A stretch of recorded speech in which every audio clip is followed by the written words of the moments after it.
నమస్తే. దెయ్యం పట్టిన మనిషి ఇదే ముగింపు. ఆ మర్నాడే భూత వైద్యుడి దగ్గరికి వెళ్ళాలి అని అనుకున్నాను, కానీ మామయ్య ఇంటి వద్దనే ఉండిపోయాడు. అతనితో పాటుగా నేను ఉండిపోవాల్సి వచ్చింది. ముందుగా భూత వైద్యం గురించి మామయ్యతో చెప్పడం నాకు ఇష్టం లేదు. 2 తరాల క్రితం యువకుల్లో ఒక రకం భావాలు ఉండేవి. శాస్త్ర పరిశోధనకు అలవి కానిది దేన్ని వాళ్ళు నమ్మేవారే కాదు. మామయ్యలో ఈనాటి ఆ భావాలు ఉన్నాయి. దయ్యాల ఉనికి సైన్స్ నిరూపించలేదు కాబట్టి దయ్యాలు లేవు అని వాదిస్తాడు. అప్పటి రోజుల లాగానే వైద్యం అంతా అయ్యాక, తాను బాగుపడ్డాక దయ్యాల గురించి నమ్మకేం చేస్తాడు? అప్పుడే చెప్తాను అతనితో. అంతవరకు భూత వైద్యం విషయం రహస్యంగా ఉంచడమే మంచిది. మర్నాడు కూడా మెట్టపాలెం వెళ్లే వేలు కలగలేదు. 3వ రోజున మామయ్య ఏదో వ్యవహారం పని మీద పట్నం వెళ్ళాడు. వెళ్ళగానే మాయను వెంటబెట్టుకొని వెళ్ళాను మెట్టపాలెం. బద్రిరాజు ఇల్లు పట్టుకోవడం పెద్ద కష్టమేం కాలేదు నాకు. భూత వైద్యం చేసే బద్రిరాజు ఇల్లు ఎక్కడా అని రోడ్డు మీద అడగగానే చూపెట్టేశాడు. ఒక వెడల్పాటి డబ్బా రేకు మీద భూత వైద్యుడు బద్రిరాజును సంప్రదించి భూత, ప్రేత, పిశాచ, డాకిని, గాలి దెయ్యాల నుంచి రక్షణ పొందండి అని రాసుంది. బద్రిరాజు సన్నగా నల్లగా సుమారు ఎత్తుతో ఉన్నాడు. ఎర్ర రంగు లుంగి మీద అదే రంగు చొక్కా వేసుకున్నాడు. మెడలో రుద్రాక్షమాల, ఒక ఆంజనేయుడు బిళ్ళ, అదే తాడుకు ఏవేవో తాయెత్తులు కట్టబడి ఉన్నాయి. నున్నగా సాపుగా దువ్విన అతడి నల్లని జుట్టు ఒత్తిగా నూనె రాయడం వల్ల నిగనిగా మెరుస్తోంది.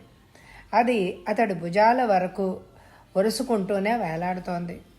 ఎరుపు జీరలు గల కళ్ళు, చిన్నగా నవ్వినా బయటపడే తెల్లని పళ్ళు అతడి ముఖానికి వింత ఆకర్షణని తెచ్చిపెట్టాయి. ఏం కావాలి బాబు, ఇలా వచ్చారు అని అడిగాడు భద్రరాజు నా వంక చూస్తూ. మాయ వంక ఎగాదిగా చూసి క్లుప్తంగా నేను ఎందుకు వచ్చానో చెప్పాను. రండి బాబు అంటూ మమ్మల్ని లోపలికి తీసుకెళ్ళాడు. అదొక పెద్ద గది. దాని నిండా రకరకాల దేవుళ్ల విగ్రహాలు, పటాలు ఉన్నాయి. వాటి మీద ఎర్రని కుంకుమ, గంధం, అక్షింతలు మస్తుగా చల్లబడి ఉన్నాయి. గన్నేరు పూలు తాజావి, వాడిపోయినవి, ముందు రోజువి తీయలేదు కాబోలు విగ్రహాల మీద, ఫోటోల మీద వేలాడుతున్నాయి. బద్రిరాజు పోయి నలు చెదరంగా ఉన్న ఒక చేప మీద కూర్చున్నాడు. తనకెదురుగా ఉన్న పెద్ద తాటాకు చేప మీద కూర్చోమన్నాడు మమ్మల్ని ఇద్దరిని. 1 నిమిషము దేవుణ్ణి ధ్యానించినట్టు కళ్ళు మూసి తెరిచి, చూడండి బాబు, మొదట్లో నేను భూత వైద్యం చేసేవాడిని కాదు. మిఠాయి చేసి బండి మీద తిప్పి అమ్మేవాడిని. ఒకసారి ఒక సాధువు గారు వచ్చారు ఈ ఊరు. రచ్చబండి దగ్గర రావి చెట్టు ఉంది చూశారు, సరిగ్గా అక్కడే కూర్చున్నారు. ఎప్పటిలాగా రోజు ఉదయం లేచి పట్టణంలో మిఠాయిలు అమ్ముకు రావాలని బయలుదేరాను. బిడ్డ, నీ త్రోవ అది కాదు, రా చూపిస్తా నీ త్రోవ ఏదో అంటూ పిలిచారు సాధువుగారు. సాధువుగారి దగ్గరికి వెళ్ళాను.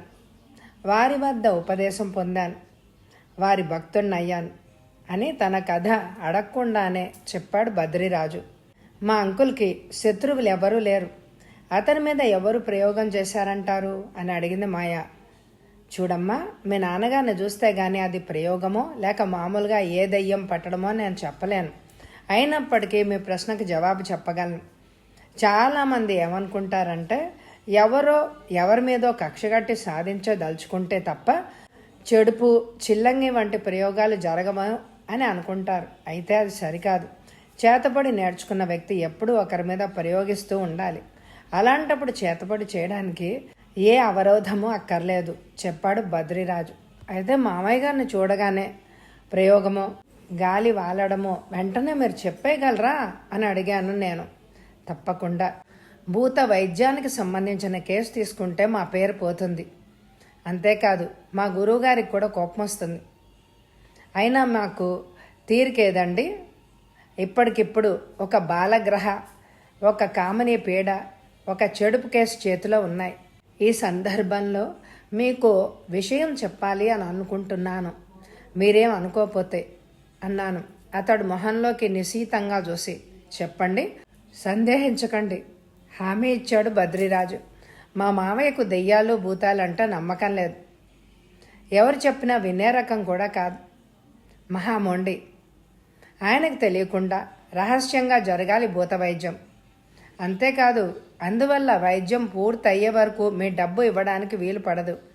ఆఖరుకు నా మనసులోని మాట చెప్పేశాను అతడితో. బద్రిరాజు వెంటనే జవాబు ఇవ్వలేదు. ఆలోచిస్తూ ఉండిపోయాడు చాలాసేపు. ఏమంటారో చెప్పండి. మావయ్య వద్ద చాలా డబ్బుంది. తనకు జబ్బు నయం కావాలే గాని 2-3 వేలు అంటే లక్ష్య పెట్టడు. నయమయ్యాక మిమ్మల్ని మర్చిపోతామేమో అన్న బెంగ పెట్టుకోకండి. నయా పైసలతో సహా మీ సొమ్ము మీకు అందజేసే పూచి నాది అన్నాను అతని మౌనాన్ని భరించలేక. బద్రిరాజు కళ్ళు అర్ధ నిమీలితాలయ్యాయి ఒక్కసారిగా. అలా 2 సెకండ్లుండి కళ్ళు తెరిచి, భగవతేచ్ఛ, అలాగే కానివ్వండి. డబ్బు కాదు మనకు ప్రధానం. మీ మామయ్య గారు నయం కావడం ముఖ్యం అన్నాడు. నా సంతోషం చెప్పనలవి కాదు. ట్రీట్మెంట్ మొదలు పెట్టకముందే తమ ఫీజు వసూలు చేసుకునే డాక్టర్లున్న ఈ రోజుల్లో నయం అయ్యాక డబ్బు ఇవ్వండి అని చెప్పే నాదుడెవడు? బాగుండదని కానీ లేచి అమాంతంగా బద్రిరాజు కాళ్ల మీద పడి మొక్కాలి అని అనిపించింది. మామయ్య గారిని చూడ్డానికి ఎప్పుడొస్తానంటారు? ఇప్పుడు చాలా బిజీగా ఉన్నానండి. 4 రోజుల వరకు వీలు కాదేమో. డబ్బు ముందే ఇవ్వలేదని అలా అంటున్నారా అన్నాను కాస్త చురుగ్గా. అబ్బే, అలా అనుకోకండి. అదే నాకు అభ్యంతరం అయితే ముందే చెప్పేసి ఉండేవాడిని. నాకేమి మొహమాటాలు లేవు. మరైతే వెంటనే 1 వారం రోజుల లోపల రండి, మామయ్య గారిని చూడండి. లేకపోతే మామయ్య పరిస్థితి మరింత విషమించవచ్చు అన్నాను కాస్త బాధగా. అలాగే బాబు, వస్తాను. నన్ను చూడగానే ఎందుకొచ్చారు మీరు, ఎవరు మీరు అని నన్ను మీ మామయ్య గారు అడిగితే ఏం చెప్పాలి? ఈ రంగు బట్టల్లో కాకుండా సాదా బట్టల్లో రండి, నా స్నేహితుడిగా పరిచయం చేస్తాను అని నేను అనగానే బద్రిరాజు తన అంగీకారాన్ని తెలిపాడు. మెట్టపాలెం వెళ్ళిన పని విజయవంతం అయినందుకు ఆనందంగా తిరుగు ప్రయాణం మొదలుపెట్టాం నేను, మాయ. ఆ మర్నాటి నుంచే బద్రిరాజు రాక కోసం ఎదురు చూడసాగాను. నేను మనసారా దేవుణ్ణి కోరింది ఏమిటి అంటే, మామయ్య ఇంట్లో ఉండగానే బద్రిరాజు రావాలని. 1 వారం రోజుల తర్వాత నేను ఆశించినట్టుగానే మామయ్య ఇంట్లో ఉన్నప్పుడే వచ్చాడు బద్రిరాజు. గత రాత్రి భయంకరమైన పీడకల వచ్చింది మామయ్యకు. బద్రిరాజు వచ్చేసరికి మామయ్య ఆ కల షాక్ నుంచి ఇంకా కోలుకోనే లేదు. అంతకుముందు 1 వారం రోజులుగా మామయ్యకు అతి చేరువుగా మంచం వేసుకొని పడుకుంటూ వచ్చాను. ఎందువలనో అతడికి కనిపించే భీకర దృశ్యాలు కానీ పీడ కళలు కానీ రావడం మానేశాయి. దాంతో నా పడక నా కోసం ప్రత్యేకించబడిన గదిలోకి మార్చడం జరిగింది. రాత్రి 11 కావస్తుండగా మామయ్య గది నుంచి పిచ్చి అరుపులు పెద్దగా వినిపించాయి. పరుగున నేను, మామయ్య గదిలోకి పరిగెత్తాం. మామయ్య తన మంచం మీద చెమట ఉప్పెనలో తడిసి ముద్దైపోయి ఉన్నాడు. ఉధృతంగా మలేరియా జ్వరం వచ్చినట్టు అదే పనిగా వణికిపోతున్నాడు. తన భ్రాంతి లోకం నుంచి మామయ్యను విడిపించడానికి మాకు 1 గంటకు పైగానే పట్టింది. విడుపు లేకుండా నేనొకవైపు, మాయ ఒకవైపు కూర్చుని పదే అడిగిన మీదట తనకొచ్చిన కలేంటో చెప్పాడు మామయ్య. మామయ్య హాల్లో నుంచున్నాడట. ఆ క్షణంలో ఎవరో ఇంట్లో లేరుట. ఎవరో స్త్రీమూర్తి తెల్లని బట్టల్లో వీధి ద్వారం వద్ద కనిపించిందట. లోపలికి రావచ్చా అండి అని అడిగింది. ఆవిడ్ని చూస్తూనే మామయ్య గుండెలు బేరీల్లాగా మోగడం ఆరంభించాయి. రాత్రి పగలు మామయ్యకు శాంతి లేకుండా చేస్తున్నది ఆవిడ. వద్దు, రావద్దు, దయచేసి రావద్దు అని మామయ్య ఎంత మొత్తుకున్నా ఆమె పట్టించుకోలేదు. నేను రాకపోతే ఎలాగండి అని నవ్వుతూ లోపలికి వచ్చింది. ఆమె నవ్వుతున్నప్పటికీ ఆమె తీరు అతడికెందుకో భయం కలిగించింది. దూరంగా వెళ్ళిపోసాగాడు. ఎందుకంటే నేనంటే అంత భయం అంటూ ఆమె అనునయంగా మాట్లాడుతూ అతడికి చేరువుగా వెళ్ళేసరికి అతడి భయం తగ్గినట్టు అనిపించింది. మామయ్య దూరంగా వెళ్ళిపోలేదు. ఆమె అతడికి చేరువుగా వచ్చి అతడి కళ్ళలోకి సూటిగా చూసింది. ఆ క్షణం వరకు నవ్వుతున్న ఆమె కళ్ళల్లో ఒక్కసారిగా కోపావేశం. భయంతో 1 అడుగు వెనకేశాడు. అదే సమయంలో ఆవిడ చేతిలో తళతళమని తెల్లగా మెరుస్తూ అర్ధ చంద్రాకృతిలో ఉన్న కత్తి కనిపించింది. పిల్లిని చూసిన ఎలకలాగా మామయ్య పిక్కబలం చూపించాడు. మేడ మీదకు పరుగుదీశాడు. అన్ని మెట్లు ఎక్కి అతడు మేడ మీదకు చేరుకున్నాడో లేదో ఆమె అప్పటికే వేట కోసం ఎదురుచూస్తున్న బోయవాడిలాగా అతడి ఎదురుగా నిల్చుంది. దడదడలాడిపోతున్న గుండెలతో తిరిగి దిగువకు పరిగెత్తబోయాడు. అయితే ఈసారి ఆమె చేతిలోని కత్తి నుంచి తప్పించుకోలేకపోయాడు. ఒక్క దెబ్బతో మామయ్య తల తెగి మెట్ల మీద నుంచి బంతిలాగా కిందకి దొర్లింది. అంతే, మామయ్యకి భయంతో మెలకు వచ్చేసింది. తెల్లవారులు మామయ్య నన్ను అంటిపెట్టుకునే ఉన్నాడు. తెల్లారాక కూడా నేను కాసేపైనా అతడికి దూరంగా ఉండడం సహించలేకపోయాడు. ఉదయం 9:30 అవుతుండగా వచ్చాడు బద్రిరాజు. కాకి ప్యాంటు, పైన చారల షర్టు వేసుకున్నాడు. నుదుట మాత్రం కుంకుమబొట్టు పెట్టుకోవడం మానలేదు.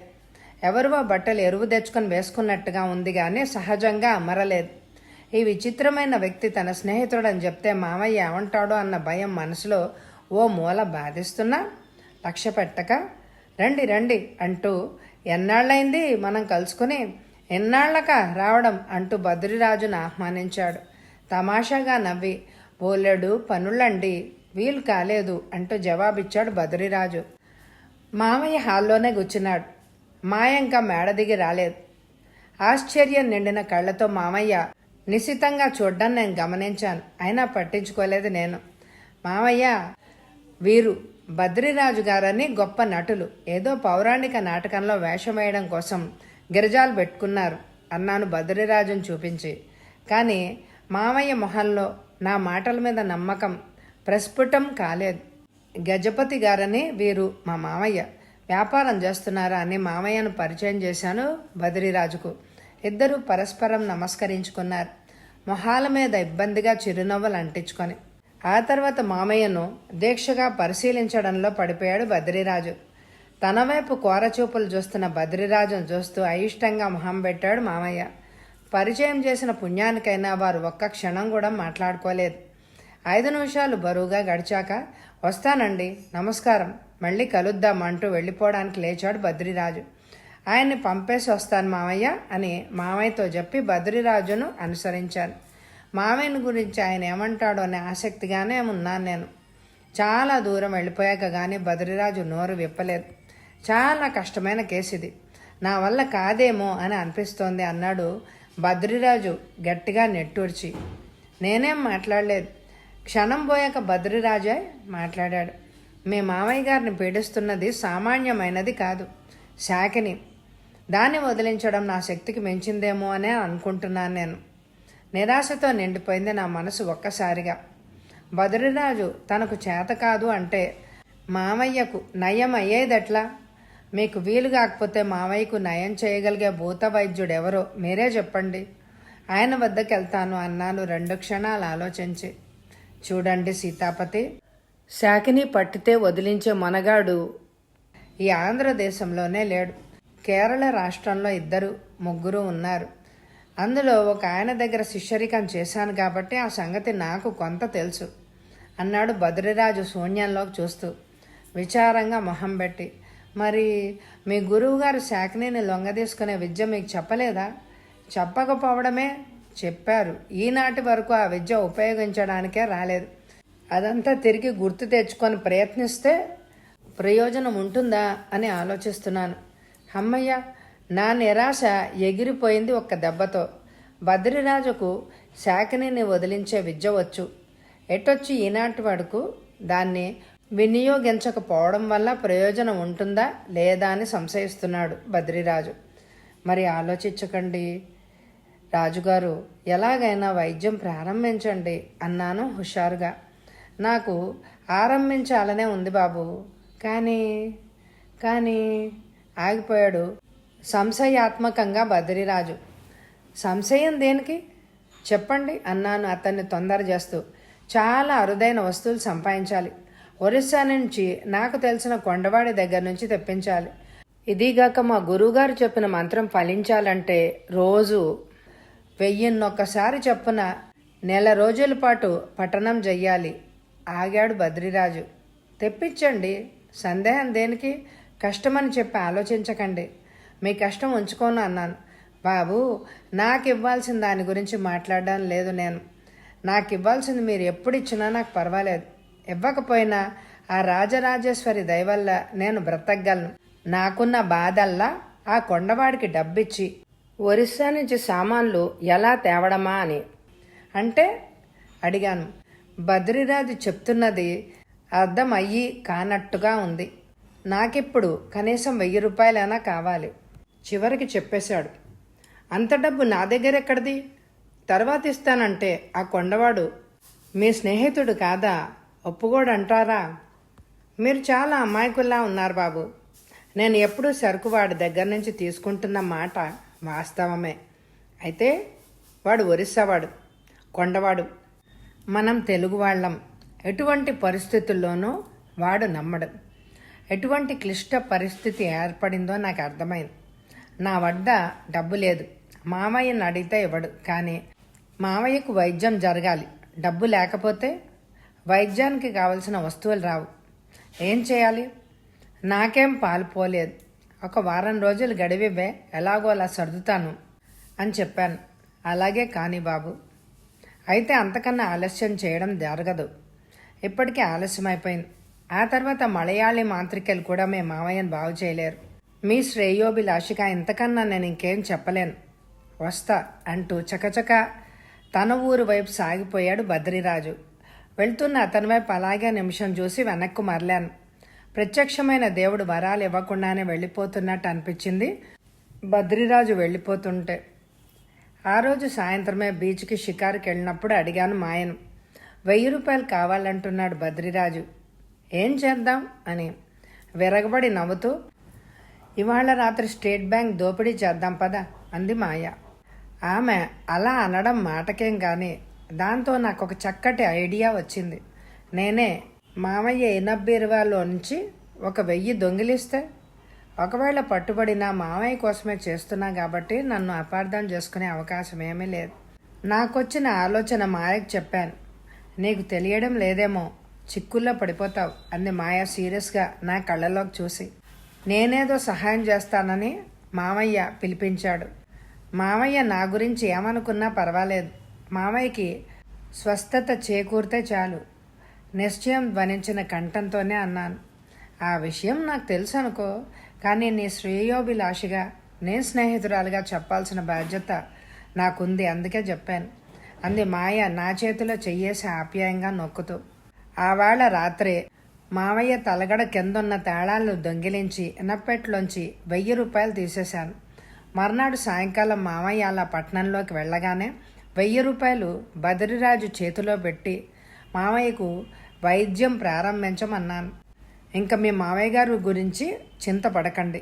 వారికి నయం అయిందనుకునే నిశ్చింతగా ఉండండి. రేపే జగ్దల్ ఊరు వెళ్ళి మామయ్య గారు వైద్యానికి కావాల్సిన వస్తువులు స్వయంగా నేను తెస్తాను అన్నాడు బద్రిరాజు నేనిచ్చిన డబ్బు భద్రపరుస్తూ. ఆ డబ్బు ఇచ్చి వచ్చాక నాకు కూడా నిశ్చింతగానే అనిపించింది. వారం రోజులు గడిచిన తర్వాత బద్రిరాజును కలుసుకున్నాను. మెట్టపాలెం వెళ్ళి మీ మామయ్య గారి వైద్యానికి కావలసిన సరుకులు తెచ్చాను. అప్పుడే పూజ కూడా ప్రారంభించాను. రోజు రోజుకి ఇక ముందు మీ మామయ్య గారిలో అగుపించే అభివృద్ధి చూసి మీరే ఆశ్చర్యపోతారు అంటూ నా చేతుల్లో చిన్న ప్యాకెట్ ఉంచాడు. ఏముంటుంది అడిగాను ఆ ప్యాకెట్ని వేళ్లతో నక్కి చూస్తూ. ఇది చాలా అరుదైన మూలికలతో తయారు చేసిన చూర్ణం. రుచికి తీయగానే ఉంటుంది. కాఫీలో కానీ పాలల్లో కానీ ఏ పానీయంలో కానీ సులువుగా కలిసిపోతుంది. రోజుకు చిటికెడంటే చిటికెడే రాత్రిపూట మీ మామయ్య గారు సేవించేలాగా చూడండి అని చెప్పాడు బద్రీనాథ్. ఆ పొట్లంతో ఇంటికొచ్చాను. ఆ మందు విషయం మాయతో చెప్పాను. రాత్రి మామయ్య కోసం తెచ్చే పాల గ్లాసులో విధిగా కలిపి తెమ్మని కూడా చెప్పు ఉంచాను. ఆ రాత్రి నుంచి మామయ్య నిద్రలో చేసే కలవరింతలు, వేసే పిచ్చి కేకలు ఆగిపోయాయి. ఆ కాస్తంత మామయ్య స్థితిలో మెరుగైనందుకు నాకెంతో ఆనందమైంది. కానీ పగలు మాత్రం మామయ్య ఎప్పట్లాగానే ఉన్నాడు. వారం రోజుల తర్వాత మెట్టపాలెం వెళ్ళి మామయ్యలో కనిపించిన అభివృద్ధి గురించి చెప్పాను బద్రీరాజుతో. బాబు మీరే చూస్తారుగా, మీ మామయ్య గారిలోంచి కొత్త వ్యక్తి పుట్టుకొస్తాడు. ఎలాగైతేనే ఆ శాఖని నా వశీకరణలోకి వచ్చింది. త్వరలోనే దానికి ఉద్వాసం చెప్పేస్తాను. రోజు పూజల్లో అగుపిస్తోంది ఆ శాఖని దయ్యము నాకు. నేనేదో చచ్చుముండా కొడుకుని అని అనుకుంది మొదట. కూరలు చూపించింది. నా గుడ్లు పీకేసి నన్ను వెధవం చేసేస్తాను అని బెదిరించింది. నేను మహా మొండి వెధవనని, దానిలాంటి వాళ్ళని ఎంతమందినో చూశానని. 3 రోజులైంది. దాని పద్ధతి మార్చింది. ఇప్పుడు అందమైన ఆడపిల్ల రూపంలో వచ్చి బొల్లి కన్నీళ్లు కారుస్తూ తనని వదిలిపెట్టేయమని వేడుకుంటోంది. నేను తనను వదిలేస్తే లక్షలుండే నిధి చూపిస్తుందట. నాకెవరున్నారని లక్షలు? బ్రహ్మచారిని. పిడికెడు మెతుకులు ఉడకేసుకున్నానంటే ఆ రోజే గడిచిపోతుంది నాకు అంటూ ఎన్నో సంగతులు చెప్పాడు బద్రిరాజు. మామయ్య బాగుపడ్డ విషయంలో బద్రిరాజు తీసుకుంటున్న శ్రద్ధకు, చూపిస్తున్న జాగ్రత్తకు అతనికి కృతజ్ఞతలు చెప్పి నేను ఇంటికి తిరిగి వెళ్ళబోతుంటే బద్రిరాజు నన్ను ఆపి నా చేతికో పొట్లమిస్తూ, దీంతో మొన్న నేను తీసుకొచ్చిన సరుకులు అయిపోయాయి, మళ్ళా వెళ్ళాలి కొండవాడి దగ్గరికి, ఇంకొక 1000 అవసరం ఉంటుంది అని అన్నాడు మెల్లగా. ఇంకో 1000 మనసులో అనుకోవాల్సిన మాట బయటకు అనేశాను. మీరిచ్చే 1000 రూపాయలు తిన్నగా తీసుకెళ్ళి ఆ కొండవాడి చేతులోనే పెడుతున్నాను. ఆ డబ్బు ఆ కొండవాడికి కూడా మిగిలిపోదు. రోజుకి 10 రూపాయలు కూలిచ్చి మనుషుల్ని కొండల్లోకి పంపి మూలికల కోసం వెతికించాలి. ఒక్క రోజున 25-30 మైళ్ళు అడవి చుట్టూ తిరిగి వచ్చినా ఒక్క మూలిక దొరకదు. మీ మావయ్య గారికి 25 పైచిలక మూలికల రకాలు కావాలి.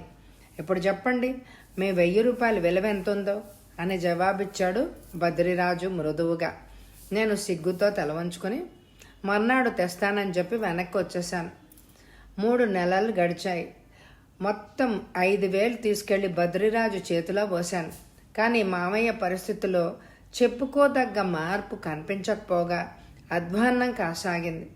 రోజులో ఏ 2-3 సార్లు అగుపించే దెయ్యం ఇప్పుడు తరచుగా అగుపించనారంభించింది. ఇంచుమించు రోజంతా మామయ్య ఆషాకులోనే ఉంటున్నాడు. మతి పోయిన వాడిలాగా, ఒక పిచ్చివాడిలాగా తయారయ్యాడు చివరకు మామయ్య. మామయ్యకు స్వస్థత కుదరకపోగా మరింత చెడుతూ ఉంటే నాకు ఒళ్ళు మండిపోయింది. అడిగేశాను బద్రిరాజును. నన్ను శాంతం మాట్లాడనిచ్చి అన్నాడు బద్రిరాజు శాంతంగా. బాబూ, మీకు మొదటే చెప్పాను అది శాకిని అని. నయం అవుతుందో లేదో, నేను చేయగలనో లేనో అని అప్పుడే అన్నాను. మీరు బలవంతం చెయ్యబట్టి, మీరు మంచివారు కాబట్టి మీ కేసు తీసుకున్నాను. ఒక్కోసారి నయం కావడానికి 3-4 వేలు మాత్రమే సరిపోవచ్చు. ఇంకోసారి 30 వేలన్నా నయం కాకపోవచ్చు. నా వైద్యంలో మీకు నమ్మకం లేకపోతే ఈ రోజున ఆపేయచ్చు. నాకు హాయిగా ఉంటుంది. అతను అలా అంటే ఇంకేమన్నా నాకు పిచ్చెక్కినట్టు అయింది. నా కోపాన్ని నాలోనే దిగమింగుకొని వెనక్కి వచ్చేశాను. బద్రిరాజుతో వైద్యం చేయించడమా మానడమా అని నాలో నేను తేల్చుకోలేక మదన పడుతూ ఉంటే ఇంటి వద్ద నుంచి టెలిగ్రామ్ వచ్చింది నాకు. అమ్మ చావు బ్రతుకుల్లో ఉంది, వచ్చి చూసిపోవాల్సింది అని. నాన్న ఇచ్చాడు ఆ టెలిగ్రామ్. మామయ్య వైద్యం తాత్కాలికంగా మరుగున పడింది. మర్నాడే ఊరికి ప్రయాణమయ్యాను బస్సులో. ఒరే సీతాపతి అంటూ ఎవరో 2 సార్లు పిలిచారు వెనక నుంచి. ఈ ఊళ్ళో నన్ను ఒరే అని పిలిచేవారు ఎవరున్నారా అని వెనక్కు తిరిగి చూశాను. ఆ వ్యక్తిని చూడగానే నా ఆనందానికి అవధుల్లేవు. అతడు నా ప్రాణ స్నేహితుడు ఆనందమూర్తి. ఏమిట్రోయ్, ఏమిటి ఇలా వచ్చావు అంటూ వాడి పక్క సీటు ఖాళీగా ఉంటే కూర్చున్నాను. ఇంతకీ నువ్విక్కడేమిట్రా అని అడిగాడు ఆనందమూర్తి. నా సంగతి తర్వాత, ముందు నీ సంగతి చెప్పు అన్నాను. అయితే విను అంటూ చెప్పనారంభించాడు. ఈ మధ్యనే నాకు ఉద్యోగం దొరకడం, పెళ్లి జరగడం కూడా చెప్పాడు. అయితే కంగ్రాచ్యులేషన్స్ అన్నాను నేను వాడి చేతిలో చేయగలిపి. Thank you. కానీ ఉద్యోగం దొరికిందన్న ఆనందం పెళ్లి జరగడం వల్ల నాశనం అయిపోయింది అన్నాడు విచారంగా. అదే అలాగా? పెళ్ళైన 3 నెలల్లో మా ఆవిడకు పూనకాల్లాంటివి రాసాగాయి. డాక్టర్లేమో నరాల బలహీనత అని పేరు పెట్టి డజన్ల కొద్దీ ఇంజక్షన్లు ఇచ్చారు. కానీ లాభం లేకపోయింది. గాలి గుణమేమో అని ఎవరైనా భూత వైద్యుడికి చూపించమన్నారు కొందరు. విచారంగా ఇక్కడ పట్టణంలో ఎవరో భూత వైద్యుడు ఉన్నాడు అంటే ఇలా వచ్చాను. ఆగాడు ఆనందమూర్తి ఊపిరి పీల్చుకోవడానికి. కలిసావా? ఏమన్నాడు? నేను వెళ్ళేసరికి అక్కడ ఒక చిన్న తమాషా జరుగుతోంది. ఏమిటది? ఎవరైనా తాము మాట్లాడుకుంటున్నది వింటున్నారన్న సంగతి కూడా పట్టించుకోకుండా పోట్లాడుకుంటున్నారు. దేనికోసం ఆ పోట్లాట? వాటాలు తెగక. వాటాలేమిట్రోయ్ అడిగాను అబ్బురంగా. వాళ్ల సంభాషణ బట్టి నేను అర్థం చేసుకున్నది. బాగా డబ్బున్న వాళ్ళ కేసేదో అప్పచెప్పాడు ఆ రెండో వ్యక్తి. తనకి రావాల్సింది ఇమ్మట్టున్నాడు ఆ వ్యక్తి. ఇవ్వవలసిందేదో మొదటే ఇచ్చేశాను, ప్రతిసారి ఇవ్వాలని ఎక్కడుంది అన్నాడు ఆ భూత వైద్యుడు. ప్రతిసారికి 1000 రూపాయలు అప్పలంగా నీకు వస్తున్నాయి అంటే నా వల్లనే కదా, నాకు వాటా ఇవ్వడానికి ఎందుకు ఏడుస్తున్నావు అని అడుగుతున్నాడు ఆ వ్యక్తి. ఆ మనిషిని నా వద్దకు వచ్చేలాగా చేశావు, అంతవరకే నీ గొప్పతనం, నా చాతుర్యం. ఆ తర్వాత కథంతా నేను నడిపాను, అంచేత ఇహ ముందు కాని ఇవ్వక్కర్లేదు నేను అని దబాయిస్తున్నాడు ఆ భూత వైద్యుడు. దాంతో ఆ భూత వైద్యం మీద నమ్మకం చచ్చిపోయింది నాకు. మారు మాట్లాడకుండా వెనక్కి వచ్చేశాను, చెప్పాడు ఆనందమూర్తి. నేను అవాక్కయ్యాను. గుబ్బగుబ్బలాడిపోతున్న గుండెల్ని అదిమి పెట్టుకుని, ఆ భూత వైద్యుడి పేరేమిటో చెప్పగలవా అని అడిగాను. బద్రిరాజు. నా గుండె ఆగిపోయింది. అంటే నేను మోసపోయాను. 5000 రూపాయలు మామయ్య దగ్గర నుంచి దొంగతనం చేసి అసలు దొంగల చేతుల్లో పోశాను. మామయ్యను బాధిస్తున్న మనోరుగ్మతను ఆధారం చేసుకుని నా నుంచి డబ్బు గుంజుకోవడానికి తోటమాలి అప్పన్న, భూత వైద్యుడు ఆడిన చదరంగంలో నేను పావునైపోయాను. బద్రిరాజు అసలు భూత వైద్యుడు కాడా ఏమో, ఏదో ఒకటో రెండో మంత్రాలు నేర్చుకుని జనాన్ని ఏమార్చి డబ్బు గుంజుతున్నాడేమో. తలుచుకున్న కొద్దీ నా రక్తం మరిగిపోసాగింది. తోటమాలి అప్పన్న, బద్రిరాజు ఆ క్షణంలో నా ఎదురుగా ఉంటే వాళ్ళని ముక్కలు ముక్కలుగా నరికి ఉండేవాణ్ణి. ఏమిటో రోయ్, అలాగుండిపోయావేంటి? మాటా పలుకు లేకుండా నన్ను కదిపి అన్నాడు ఆనందమూర్తి. అప్పటికి గాని నేను ఈ లోకంలోకి రాలేదు. నువ్వు చాలా అదృష్టవంతుడివిరా అన్నాను మెల్లగా. ఏంట్రో ఎలాగంటున్నావు అని అడిగాడు ఆనందమూర్తి. బద్రిరాజు మాయలో పడకుండా మొదటే తప్పించుకున్నావు. ఏమి అలా అంటున్నావు? మా మామయ్య ఈ ఊళ్ళోనే ఉంటున్నాడు. గత సంవత్సరం నుంచి ఏదో మనోవ్యాధితో బాధపడుతున్నాడు. ఏదో పీడ పట్టిందనుకుని నేను ఈ బద్రిరాజు వద్దకే వెళ్ళాను. మామయ్యకు శాకిని పట్టిందని చెప్పి నా వద్ద నుంచి 5000 రూపాయలు దోచేశాడు. 5000 రూపాయలే? అవును, 5000 రూపాయలే. ఇంకా ఇచ్చేద్దును ఇవాళ నిన్ను కలుసుకోకపోయింటే. నువ్వు వెళ్ళినప్పుడు వాళ్ళు మాట్లాడుకున్నది నా గురించే. ఆ రెండో వ్యక్తి మా తోటమాలి అప్పన్న. చెప్పాను నేను. అంతా విని నోట మాట రాక గుడ్లు వెళ్ళబెట్టాడు ఆనందమూర్తి. బద్రిరాజు ఎంత తెలివిగా నన్ను తన ఉచ్చులోకి లాక్కున్నాడో ఆలోచిస్తూ నేను ఉండిపోయాను. బస్సు ఊరు చేరేంత వరకు. అమ్మ ఆరోగ్యం మెరుగైంది. ఊర్లో వారం రోజులుండి మళ్ళీ విశాఖపట్నం వచ్చాను మామయ్య ఇంటికి. బద్రిరాజును మరీ తలవలేదు నేను. ఎవరో చెప్పారు మామయ్యను సైకియాట్రిస్టుకు చూపమని. ఈసారి మామయ్యకి చెప్పకుండా ఏది చెయ్యదలుచుకోలేదు. తనని సైకియాట్రిస్టుకు చూపుతానని మామయ్యతో చెప్పాను. ససేమేరా మామయ్య అంగీకరించలేదు. నాకేం చేయాలో పాల్పోలేదు. మామయ్య పరిస్థితి రోజు రోజుకి అధ్వాన్నమైపోతోంది. ఇప్పుడు మామయ్య మంచం పట్టేశాడు. ఆ దెయ్యం ఇప్పుడు అతడికి ప్రతి క్షణం కళ్ళ ముందే ఉంటుంది. మేమందరం దగ్గరగా ఉన్నప్పటికీ ఆ దెయ్యం కనుమరుగు అవడం లేదు. ఒకరోజు నేను మాయ తోటలో కూర్చున్నాం, పిచ్చాపాటి మాట్లాడుకుంటూ. అతి ప్రశాంతంగా ఉన్న సాయంకాల వాతావరణాన్ని భగ్నం చేస్తూ ఒక చావు కేక వినపడింది. ఆ కేక మామయ్యది. కంగారుగా పరిగెత్తాం. మేము ఇంట్లోకి వెళ్లాల్సిన అవసరమే లేకపోయింది. తల చితికి రక్తపు మడుగులో మామయ్య పడి ఉన్నాడు తోటలో నేల మీద. మామయ్య మామయ్య అంటూ కంగారుగా పోయి మామయ్యను ఒడిలోకి తీసుకున్నాను. మామయ్యకి ఇంకా ప్రాణం పోలేదు. కొస ఊపిరి ఉంది. కళ్ళు తెరిచి చూశాడు నా వైపు. ఏమైంది మామయ్య అని ఆత్రంగా అడిగాను. ఏమీ జరగలేదు అన్నట్టు తలూపాడు. మాయా, వెళ్ళి అంబులెన్స్కి ఫోన్ చేయి అన్నాను మాయను చూసి.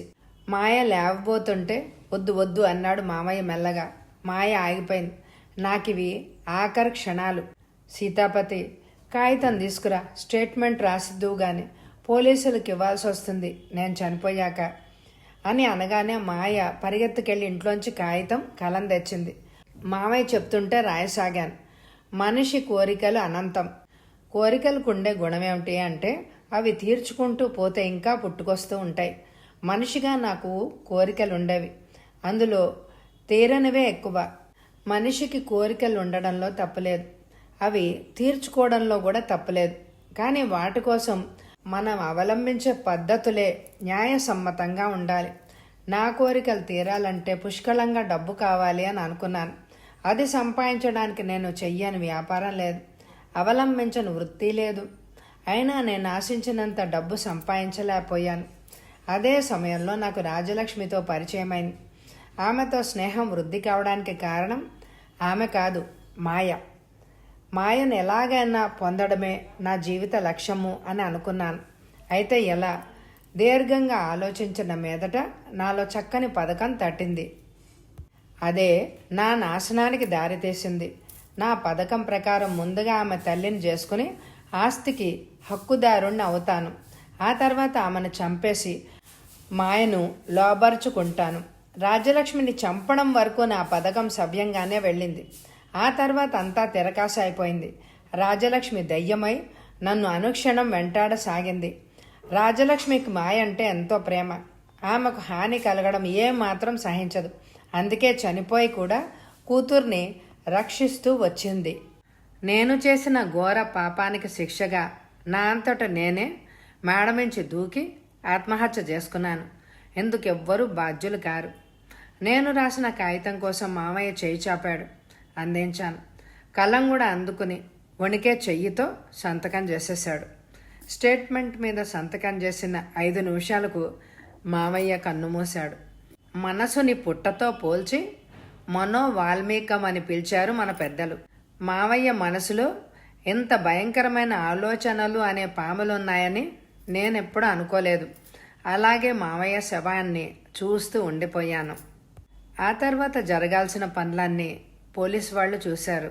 తర్వాత ఎవ్వరూ లేని మాయకు ఆమె ఆస్తికి నేను అండగా నిలబడి ఆమెను వివాహం చేసుకుని సుఖంగా ఉన్నాను. అందుకు ఆమె తల్లి ఆత్మ శాంతించి ఉంటుందని నేను అనుకుంటున్నాను. కథ సమాప్తం. ఈ కథ మీకు నచ్చితే తప్పకుండా లైక్ చేయండి. అలాగే కొన్ని ప్రశ్నలు. కథ ముందుగా క్లుప్తంగా చెప్పడం మీకు నచ్చిందా? ఒక ప్రశ్న. ఈ కథలో మాయ తల్లి దెయ్యమే వచ్చి కూతుర్ని కాపాడుకోవడం మంచిది అని మీరు అనుకుంటున్నారా అనేది రెండో ప్రశ్న. ఆ గజపతి తను చేసిన పాపానికి తను శిక్ష అనుభవించాడు అని అది మంచిదే అని నాకు అనిపించింది. మీ సమాధానం ఏంటి? ఆ భూత వైద్యుడు చేసింది రైటా కాదా అనేది వీటికి మీ సమాధానాలు నా కామెంట్ ద్వారా తెలియచేయండి.